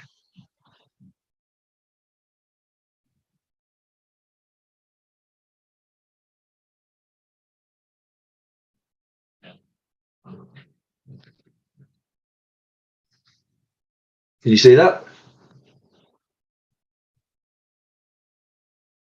Yes, thank you. Great. So yeah, thanks, Jerry. Morning, everybody. I'm Stuart Carroll. I'm the sales director of ChipTech UK. ChipTech is a designer and manufacturer of digital tech technology. It was set up back in 2000, and its products and expertise helped to successfully transition New Zealand and Australia to a digital position. The UK office was set up in 2019 when A to D was just starting to be whispered by everybody. We've brought the products and that experience to the UK and combined it with a customer focused team that are committed to adding serious value to your digital journey. We currently have over 350,000 connected devices worldwide, and we have 55,000 digitally connected devices here in the UK. We have two primary products, both fully digital, in the 7 dispersed alarm and the Go mobile GPS alarm. And they can be used alone or in combination together with a complete range of telecare peripherals to create true person-centered solutions. I'm going to showcase both of them today, and I'll start with our advanced dispersed alarm 7. So 7 was launched in August 2022, but there are already around about 15,000 digitally live units in the UK. 7 built on the foundations of its predecessor, the EVA unit, and it added a number of industry-leading new features, but retained the ones that made the EVA so successful. It uses the 4G network for data and currently 2G for voice, but we're leading the way when it comes to the introduction of VoLTE into the UK to remove the need for 2G and improve the quality of voice at the same time. We were actually in Sweden only last month, successfully testing in a lab with CSL Dualcom and Tele2. The bundled pearl pendant that comes with the unit has a best-in-class range of 300 meters to make sure that the range is still good no matter how big the back garden is. And its standout feature has to be a unique award-nominated dual SIM resilience. So when I think about technology, I think of it as either essential or desirable. Both are capable of positive outcomes, but the essential reactive alarm must be safety critical, and as such is standards driven. When we talk about safety critical connectivity at the ARC, and in order to achieve 100% uptime, we employ two completely separate systems, the primary and the disaster recovery. And this eliminates any single point of failure. If the primary fails due to telephony, due to power, due to the technology, then the connections will switch seamlessly to DR and the essential service continues. If we insist on that kind of resilience at one end of the end-to-end solution, then why would we not adopt the same at the other end? Core network failures in March and again just before Christmas last year proved to the tech industry that we needed more than just the ability to roam between masts and telcos. And Ethernet availability, reliability, and security isn't yet where it needs to be. So from a digital connectivity point of view, the resilience at the residential end should ideally come from a battery backed up alarm with two completely separate means of data transmission. When 7 was introduced back in 2022, and as a response to that first Tele2 outage, it introduced a unique dual SIM solution. Both of those SIMs are 4G, 2G, M2M, fully roaming and non-steered. And that retained all of the plug and play transformational advantages of SIM-based units, but with the resilience of two completely separate core networks at no additional cost because we aggregate the data and the voice across both of those SIMs. If the primary Tele2 network goes down, then 7 will move to its secondary Deutsche Telekom SIM and continues to work seamlessly. The result is a truly safety critical end-to-end solution with 100% uptime at both the ARC and the alarm. I mentioned earlier that I think of technology and its functionality as either essential or desirable. The reality is that they work better when combined to create person-centered solutions, because technology that's tailored to the individual is much more likely to achieve positive outcomes. 7 has a number of tailorable features such as a daily welfare check, are you okay? Up to 6 voice reminders each day for important things like medication adherence, unit settings tailored to conditions, challenges and circumstances such as dementia, the ability to receive and verbalize other messages such as happy birthday or quite importantly, time to test your pendant once a month. there's a full range of telecare peripherals, and that includes a unique fall detector that's designed to dramatically reduce the number of false alarms and advise the ARC if it's not being worn. And 7 can be combined with Go to create a home roam solution where both the person and the property are continuously protected and supported. So how can a supplier help to transform the way that you deliver your tech service? What can we do to help you to churn what is still a largely analog technology estate before 2025? The demands on our tech services have never been higher, and the resources available are simply not keeping pace with that demand. ChipTech have worked with our customers and partners to create and optimize an offer that adds real value beyond the technology and beyond the price. When we deliver our products, we deliver them fully programmed, fully pathway tested through to your ARC, fully personalized and branded to promote your service, with voice guided installation to make the setup in the home as easy as possible. Products that simply work straight out of the box with a dedicated regional support working with your team to ensure that your valuable resource remains focused on positive outcomes, not battling with the technology. Our production capabilities are industry leading. Our lead times are very good. We're currently supplying products within 2 to 3 weeks, and we have enough stock to meet all of your year-end needs. Just because someone can benefit from technology-enabled care doesn't mean they should be a prisoner in their own home. The ability to support an individual regardless of where they are is key to them retaining their independence for as long as possible. Going for a walk, socializing at the shops, visiting friends and family, keeping active in the community is beneficial to both their physical and their mental health. The ChipTech Go allows a user to wear their alarm, and if a call is raised, supplement their user record and voice communication at the ARC with their exact location. The new Go features the 4G network and has enhanced GPS to increase the coverage. Its speakerphone has also been enhanced to optimize communication between the user and the ARC. It's waterproof and suitable for outside use, even in Manchester. It has fall detection built in as standard, and importantly, at no extra cost. And a long life battery. It can actually last up to 2 months with simple, intuitive, inductive charging, and it makes it as easy as possible for a person to live with the device. Go can absolutely be used as a standalone alarm. We have some fantastic case studies, including a recent one where it's been used very successfully as a reablement device, where, if appropriate, to get patients home faster and free up their hospital beds. However, if you have environmental sensors in the home, smokes, heat, COs, then you need to ensure that these devices remain connected to the ARC, even when the user and their Go device aren't at home. In this scenario, Go can be combined with 7 to create a home roam solution where both the person and the property are continuously protected and supported. Go can also be used to protect and support lone workers within your organizations. It's BS 8484 compliant, very discreet, and can be programmed so that the alarm will be silent for potential duress scenarios. The link on this slide takes you to a very good YouTube video detailing the Blues Force service in Australia that captures perfectly the features and possibilities of Go.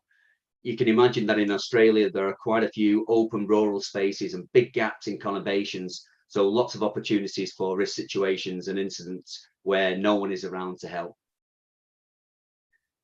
The transition from tech from analog to digital should allow for the transformation of how we deliver our services. Examples of these initial transformations include plug and play technology, simplified or, if appropriate, self-installation, and the ability for friends and family to supplement the alarm receiving center to create a much more personalized and tailored response service. The Smart Care Response app is available for both iOS and Android devices. Friends and family can create a bank of responders to a user's alarm, be it Go or 7. When an alarm is raised, push notifications are sent to everybody at the same time. When somebody accepts the alarm, all of the other recipients are advised. The responder can then speak with the user to ascertain what the issue is, and they can see location if the user is using Go outside of the home, and therefore arrange for appropriate and timely response. and all of the responders can communicate via the app, so everybody is kept in the loop. And the app can come with a TECS-size safety net. If an alarm can't be responded to by the responders on the app, it can be escalated to a 24/7, 365 alarm receiving centre that can triage all the way up to blue lights. ChipTech pride themselves on playing well with others. We have fully adopted the open protocols, SCAPE TS 50134-9, and we continue to work with all providers to ensure that we're fully compatible with any and all digital art platforms available in the UK. We have incorporated third-party specialist technology into our portfolio, and we'll continue to seek out and work with best-in-class experts. Our ethos of interoperability and choice is well known, and we will continue to work with the UK Telehealthcare, with the TSA, and all suppliers into the tech space to create best value interoperable solutions for the good of all. And my last slide celebrates the fantastic customers and partners that we work so hard to support. These organisations are the lifeblood of ChipTech UK, and we value them enormously. Thankfully, the feeling is mutual, and you can read some of the nice things that they say about us on the right-hand side of this slide. We truly believe that there is a better way, a much more collaborative way, and we'd be delighted if you consider joining this ChipTech community. Thanks for listening. I'll try and answer any questions that you put into the chat, but please do get in touch if you'd like to know more. Stuart, thank you very much. So a couple of similar related questions. And the first one is from Kevin Queenan. And Kevin's asking, you said the dual SIM capability came with no extra costs. Can you clarify that this means that both SIM cards are priced as one? That's absolutely correct. So the beauty of having two SIM cards in a single device is that there will never be an instance where both SIMs are working at the same time. The secondary, the DR, will only come into effect when the primary goes down, or if the primary goes down. As such, if we share the costs of the data and the voice across both of those SIMs, you actually only pay for one SIM. And following on from that, it says, in theory, full roaming SIM should connect to the best available network as a fallback. What's the advantage of a dual SIM over that? So you're absolutely right. So true roaming SIMs will roam between all of the networks available. So if Vodafone has a problem, it will roam to O2. If O2 has a problem, it could roam to T-Mobile or Orange or one of the other networks. The problem comes, and we experienced it last year, when the core network goes down. So when the actual SIM card's core network goes down. So in the cloud, Tele2 has a core network, Deutsche Telekom has a core network, GDSP, Vodafone has a core network. And if that core network has a problem, as we experienced last year twice, then basically the SIM it becomes a dead duck. It has no ability to roam. It has no ability to transfer data through it. So at that point, no matter what its ability to roam between telcos, the SIM is not working. And therefore, at that point, in order to retain that safety critical resilience, we move to a completely separate SIM with a completely separate core network, and therefore the safety critical service can continue. Thank you. Robin Knowledge would like to know, he believes that the Go cannot be worn by a person that has a pacemaker. He says, therefore, is there any development of a device that do not need to be worn around the neck, i.e. a wrist-worn device? So not wrist-worn at the moment. I think the form factor would be too big on the wrist, but it can be worn absolutely as on a belt clip. So you often see the Go being worn by lone workers when it's actually clipped onto a belt, onto the loops on your trousers. So therefore, it's away from any pacemaker, and the Go device can still be worn effectively. Brilliant. Thank you very much. One final question. There are so many advantages around that you talk about around the dual SIM in terms, and we talked about the cost of that. To have a device that's dual SIM, the actual base unit, does that make the cost a lot more than other comparable units that don't have dual SIMs in the market? Well, the answer to that is no. There's an awful lot of technology built into the 7, but we work very hard to make it as affordable and cost effective as possible. So I'd like to think that we were one of the most cost effective units on the market, despite the fact that we have, in some cases, superior technology. Thank you very much for that, Stuart. If you'd like to stay with us, Stuart, and I'd like to ask the other panelists or other presenters to rejoin us. And we've got a little bit of time, so I'll take that time to pick up some questions that came up from the registrations. And I'll also believe that someone had their hand up, and that was John Clayton. So John, if you're there, oh yes you are, and you'd like to speak, Julia will let you in now, so you can ask your first question.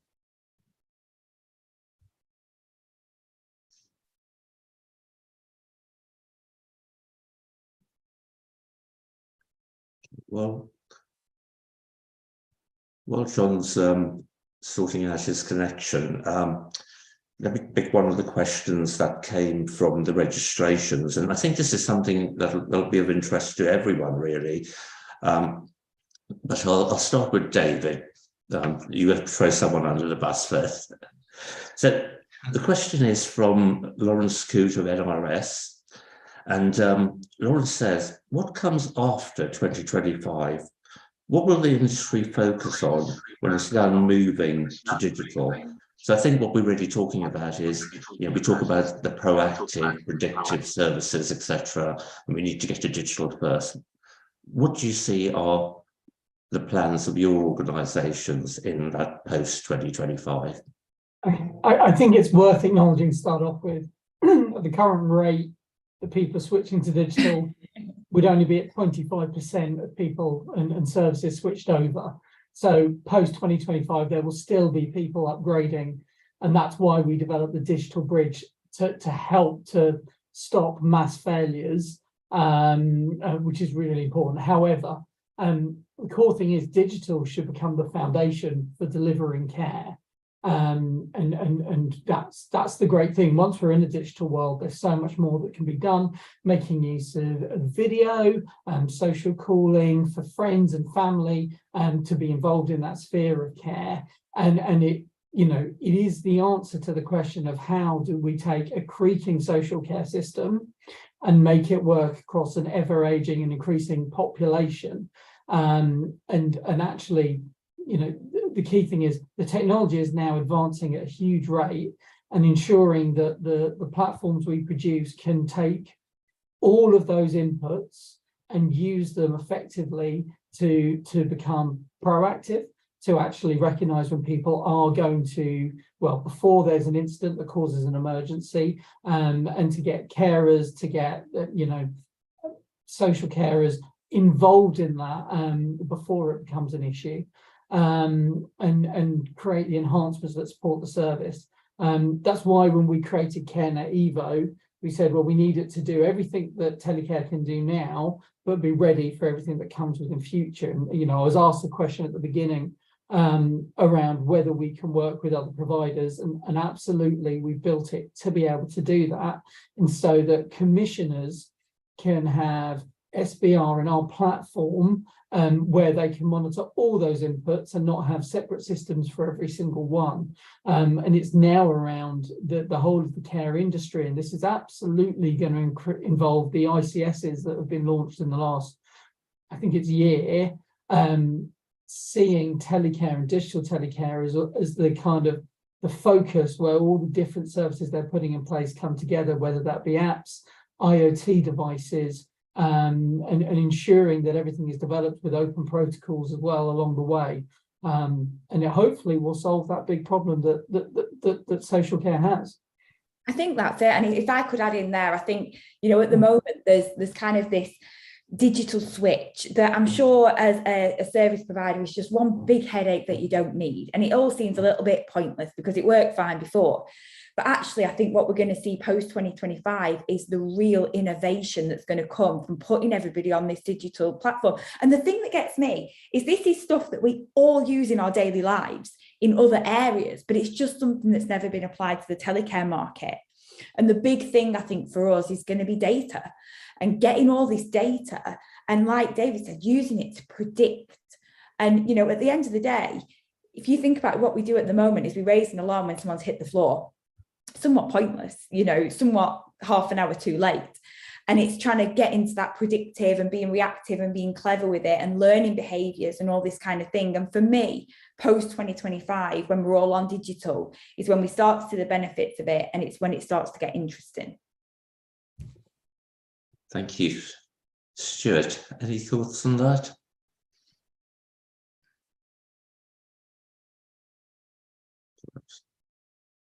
Hi, Jerry. Sorry about that. I couldn't find my mic. Yeah, I think you know there's a lot of consideration. You know, I think we're only just starting to think about what digital can mean for tech. Clearly, people talk about, you know, moving away from the reactive to the preventative to the proactive, and I think absolutely, you know, the solutions will build on that as we come up to and past 2025. I do think that we do need to roll back a little bit though, and I think, you know, Charlotte covered it off earlier on, and a few others. It's so key that we are ready for 2025, and rather than focusing too much on what we're going to do post 2025, we absolutely need to make sure that our digital journeys start now, to make sure that the major issue of keeping our safety critical services safety critical is solved by 2025, and then we can concentrate on the extreme advantages and AI and predictive technology that is sure to come post 2025. Thanks, Stuart. Matthew and Mario, any thoughts? All I can say is I'm not sure why people aren't digital now. Okay, so as an industry in the UK, many people are continuing to push analog systems and just alarm receiving, you know, just as you were mentioning, just, you know, the reactive. We've been digital since 2008. It's nothing new, and I think everyone should be getting involved now. It's a jigsaw. I agree with everybody. No one person, no one organisation is going to be able to manage it. It's a jigsaw that you need to put together. That includes from the social care systems straight through into the client record within the GPs in the hospitals, which is one of the things we've been working on. You know, so there's a holistic view of everything, and it's a one sort of pathway. So my advice to everyone is start now. And if you haven't, you should be, because some areas are already switching off analog. I'm not sure why people are saying it's 2025. I've heard lots of people saying, don't worry, there's connectors we can use. Well, I'd like to see them because there's lots of people talking about them, but I never see them actually working. So I think it's important that people start that journey. And that's the way that you're going to get the best benefit, you know, bang for your buck, and give the best service at the end of the day, which we should all care about, is the VIP, yeah? And that's what we should be doing there. Yeah. Thank you, Mario. I see John's back. John, are you able to unmute your mic at the moment and ask your question?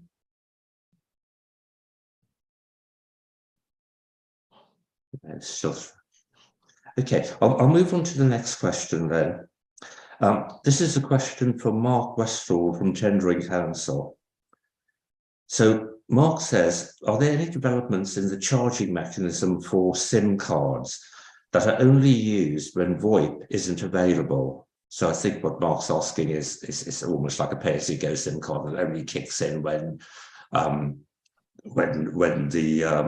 VoIP isn't available on the unit. So I'll put that to really Stuart, David and Charlotte, but I see Adam Fay from CSL is on the call as well. So Adam, can you hear me?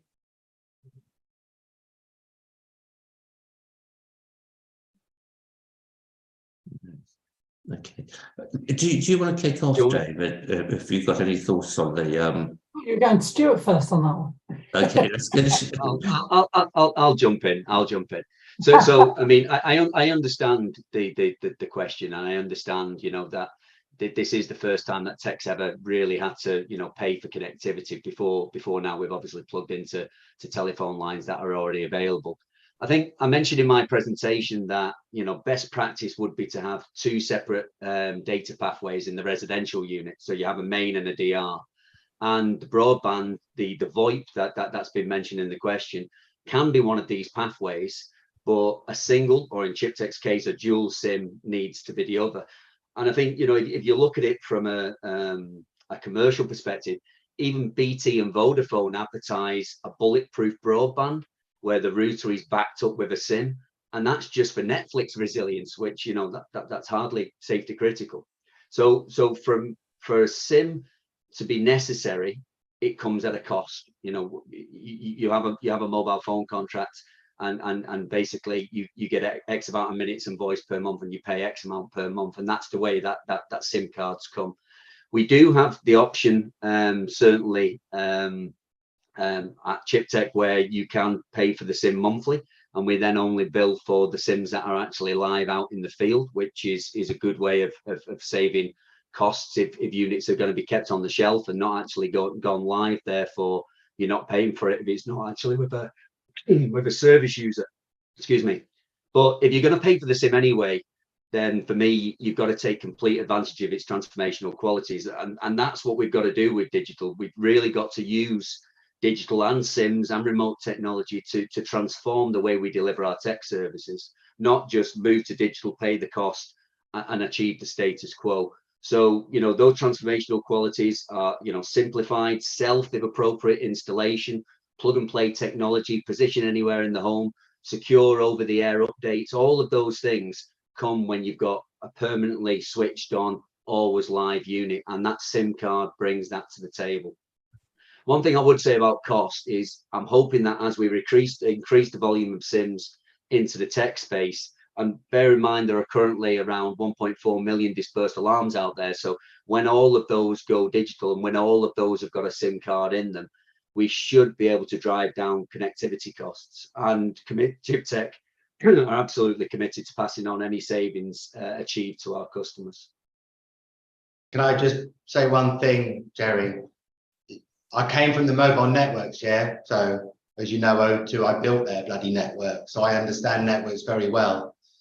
What I will say is they're all in trouble and they are all losing money. Okay, so the good days have gone, and you'll see Vodafone shortly, probably, where they will no longer be the Vodafone that we know. It's changing rapidly. Okay, they need to make money, and their objective right now is to increase costs. And they will be looking at every way possible to do that. So I agree with Stuart and everybody else that it's our job to work with providers to try and reduce the cost and look at other ways of reducing the cost. But they don't care about the market. They don't care it's social care. They don't care it's vulnerable people. When I was at the networks, they didn't worry about the vulnerable people because they didn't spend enough money on their SIM cards. And that hasn't changed. What they're trying to do now is to move into an area where they're starting to offer services into this market where they can increase their costs and get more value from it. So don't think that the mobile networks are going to be doing anything wonderful for us. They won't be. But I would say you will see a big change in the mobile market over the next few months and year or so. That's a fact. If I can just add as well, just from Chubb's perspective, going back to Mark's question, we don't supply the units with a SIM card in them. So there is some flexibility as to which SIM card you want, you know. And if, because you were using more VoIP, you didn't need as much data, then that's something that we can work with the customer on as well. And I think, you know, as a lot of suppliers do, all of our data and voice is aggregated across your whole SIM estate. So it's all about having that pool there to pull from. So if people aren't using the data or you don't need as much of it, then we can reduce and look at cost savings that way for Mark. I think, sorry, to add on top of what's already been said, I think there is also a reason why, if you look at other geographies that have moved to digital earlier than the UK, they've all ended up with SIM as the first port of call for connectivity, because it is the most reliable. And if you're in a situation where the core way of connecting is through the Ethernet, then there's seen as a lot more weakness in that system, and it shouldn't be the primary source of connection wherever possible. The problem is, as we know, broadband needs power. So until we can get over that hurdle where you don't need to have a power supply, it's not that reliable, unfortunately. We do still have power cuts.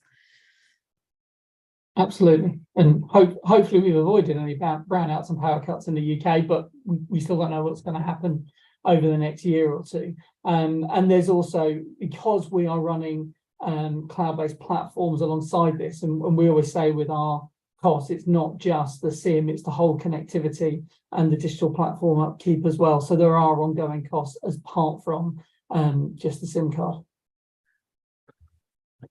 So one final question. We've got 5 minutes left. I think worth a lot of you did allude to this during your presentations, but it's from Nikki Williams from Warwickshire County Council. And Nikki says, how will tech companies guarantee product when so many councils are requiring digital products in the run-up to 2025? I think this is not just the run-up in terms of digital, but the fact we've seen of Brexit, of the COVID pandemic, of the Ukraine war. Is it getting better? Are we getting there? Or are there still real issues in providing product? I'll pick that up if I can, Jerry.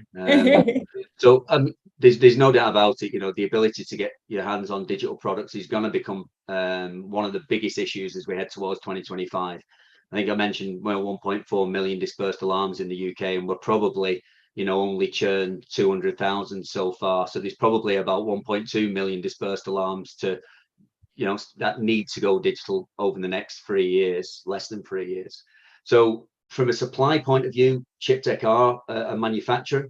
So we build our own product, which is good, means we're in charge of our own destiny.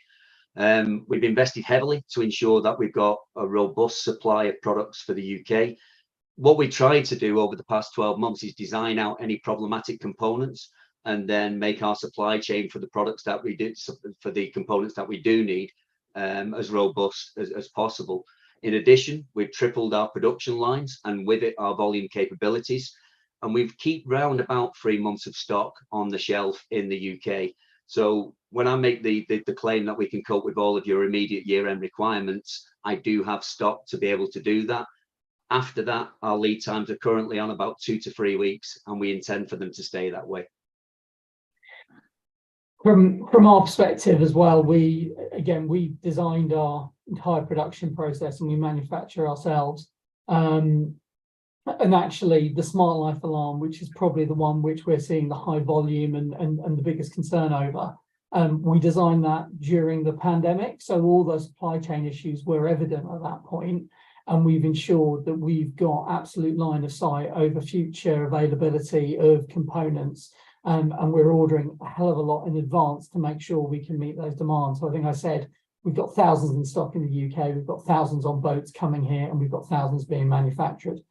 I think the sector is going to have a bigger challenge with ward and call type systems, because it's not only the supply of the technology, it's the people who can install it. And that's where there's going to be a massive bottleneck as we get towards 2025, and why anyone who have those systems and need to replace them, you need to be working out your timetables now, because if you wait till 2025, there won't be the time for that. I think on supply chain issues, the one bit that might start getting better is the availability of transport and the cost of transport, which I'm also hoping might help to bring the cost down of units. Whereas at the moment, it used to be that you could ship crates for £1,000 or so, and now it's about £20,000. So hopefully as China comes back online, those costs will start to reduce, which will have a knock-on effect. If I could just add as well, I know we're down to seconds now, but again, as I noted in my presentation, we too have done a lot of work on supply chain. We can supply units on a next day delivery, but I think it is still important that people start to move now, because 1.4 million in the next 2 years, you don't want to find yourself at that end and nobody can supply anything. And again, share forecasts with us as suppliers, and let us know what you're planning on doing, and then we can ensure that we can keep up with those lead times. And I think what Charlotte just said is really important. Forecasting. We find it very difficult. People don't seem to be able to forecast, so it's very hard for any supplier to hold thousands of units of stock, on the hope that you're going to take digital. So I think that's really important. I think the other issue is remember where chips, semiconductors, etc., are pretty much the whole worldwide where they're made and the issues that they're having. So we all buy in chips and semiconductors and PCB boards that everybody knows are boring, but they all come from certain countries and they're all having issues. So eventually there will be supply chain issues eventually for everyone. The good news is that a lot of the semiconductors that are about 60% of the world's semiconductors, as we know, are made in Taiwan, okay? And Taiwan has recently done a deal which will be announced in the EU, and they will be teaching those people in the EU how to use their technology, which means a significant amount of the tech will be made more in Europe, hopefully, than it will be in Taiwan or in China. But that's a 1 to 5 year program that they're working on at the moment. But at least they've signed that deal, which hopefully will ease things over the coming years. Thank you very much. Thank you. Sorry, Joe, can I just chip in so I can get to say something at least? Abilia as a procurement department is very good, and we turn over £25 million as a group, and we have had no supply issues whatsoever through the pandemic up till now. Brilliant. Thank you very much. Thank you for that. So I'd like to thank all the presenters today for your input. It's been great. So rather than thank you all personally myself, I'd just like to read a couple of comments that have come in from the delegates. So from Jenny Morgan says, thank you very much for a great presentation, very clear and informative, much appreciated. And Gemma Johnson says, thank you all, very much informative and food for thought. So I think that says it all. I hope all the delegates found it as interesting. Really appreciate the time the presenters have put in. And we look forward to welcoming you all again next week on Wednesday, the 15th of March, to the next Innovation Showcase. We'll see you then. Thank you very much. Have a good afternoon. Bye. Thanks, Jerry. Bye. Bye now.